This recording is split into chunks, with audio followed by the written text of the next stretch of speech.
key breeding ground for birds close to the River Severn at Slimbridge, and these highly trained experts have a licence to capture and ring the new arrivals, handling them with utmost care.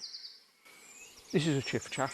This is one of our main species, weigh about 6-7 grams. They're migrants, so they'll be going off to North Africa quite soon. So it's incredible to think that tiny bird will now have to fly thousands of miles.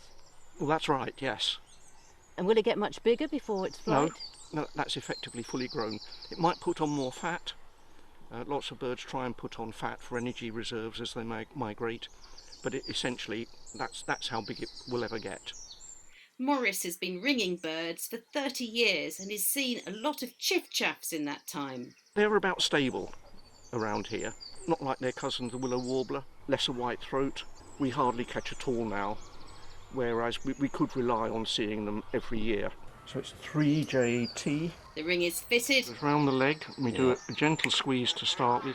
Details of the bird's age, condition and location are recorded, so if it's seen again, we know where it's come from. All this data, recorded over decades, shows how different bird populations are coping with multiple pressures, from habitat loss to climate change. This is a graph of cuckoo numbers in England. We can see a very clear, steady decline. I think climate change is one of the biggest pressures that all species are facing, but particularly migratory species, because they have to worry about the climate conditions, not only where they're breeding, but also where they're wintering and the areas that they're travelling through to get here, which can be thousands of kilometres. With almost half of all UK bird species in decline, some look set to vanish from our shores.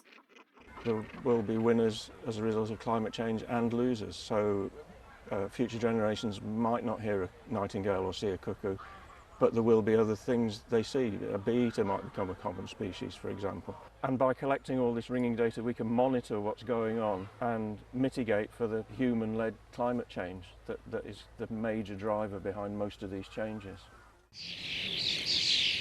So as the uplifting sight of wild birds on the wing becomes rarer, the wealth of data gathered by bird ringers has never been more important in conservation. Helen Briggs, BBC News, Gloucestershire.